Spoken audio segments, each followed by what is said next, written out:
एकीकडे गारपिटीनं सांगली आणि सटाण्यातल्या शेतकऱ्याला अडचणीत आणलाय। मात्र गारपिटीचा अंदाज आधीच मिळाला असता तर शेतकऱ्याला किमान शेतमाल वाचवण्याची संधी मिळाली असती। राज्यातला बळीराजा निसर्गाच्या लहरीपणाचा वारंवार बळी पडू नये म्हणून सरकारने स्वयंचलित हवामान स्टेशन्स उभारायला सुरुवात केलेली आहे। कशी असणार आहेत ही अद्ययावत हवामान स्टेशन्स आपण पाहूया। छोटेखानी मोबाईल टॉवर सदृश्य दिसणारा हा खांब भविष्यात शेतकऱ्यांना अनेक संकटांपासून वाचवणार आहे। एवढंच नव्हे तर पीक पाण्याच्या नियोजनासाठी मोठी मदतही करणार आहे, कारण हे आहे स्वयंचलित हवामान स्टेशन। नागपुरातल्या डोंगरगावमध्ये मुख्यमंत्र्यांच्या हस्ते पहिल्या स्वयंचलित हवामान स्टेशनचं उद्घाटन करण्यात आलं।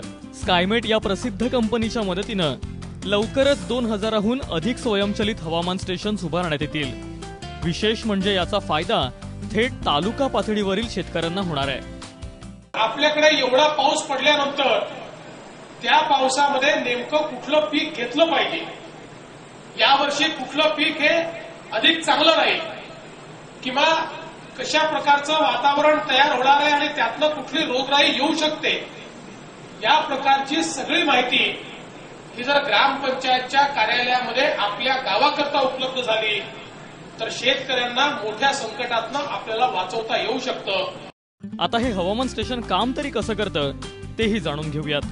या इथे air temperature, relative humidity, wind speed, wind direction आणि रेनफॉल हे सगळे पॅरामीटर्स दर 10 मिनिटाला आपण मेजर करतो आणि हे मेजर केलेले पॅरामीटर थ्रू मोबाईल कम्युनिकेशन हे क्लाउडवर आपण पाठवतो। तुम्ही सगळ्यात वर बघाल तर तो आहे विंड सेन्सर। हा जितके पण महाराष्ट्रामध्ये एवढं मोठं नेटवर्क अशा अल्ट्रासोनिक विंड सेन्सरचं कुठेही नाहीये भारतामध्ये एवढ्या लार्ज स्केलवरती। तर हे कुठल्याही त्याच्यामध्ये मुव्हिंग पार्ट नाहीये।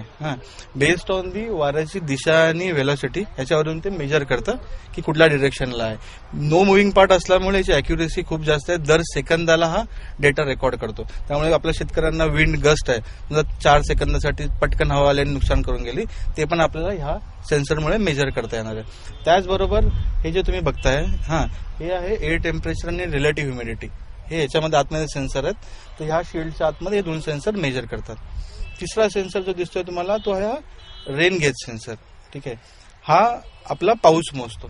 ठीक आहे, आणि हे सगळे सेन्सर हे कनेक्टेड आहेत या डेटा लॉगर बरोबर। या डेटा लॉगर हा सोलार पॉवर्ड आहे, इंटरनल बॅटरी आहे आणि ह्याच्यामध्ये मोबाईल सिम एनेबल्ड आहे। हा मोबाईल सिमने हा डेटा क्लाउडवरती जात राहतो आणि दर 10 मिनिटाला डेटा अपलोड होतो आणि हा डेटा तुम्ही वेबसाईटने ऍक्सेस करू शकता, त्याचबरोबर मोबाईल कम्युनिकेशनने पण ऍक्सेस करू शकता। अवकाळी पावसानं राज्यातल्या बळीराजाला अनेकदा देशोधडीला लावलाय। मात्र निसर्गाच्या लहरीचा वेळेआधी अचूक अंदाज मिळाल्यास शेतकऱ्यांचं मोठं नुकसान टळू शकतं। स्वयंचलित हवामान स्टेशन्स कडून ही कामगिरी यशस्वीरित्या पार पाडली जाईल अशी आशा बाळगूया। सरिता कौशिकसह ब्युरो रिपोर्ट, एबीपी माझा, नागपूर।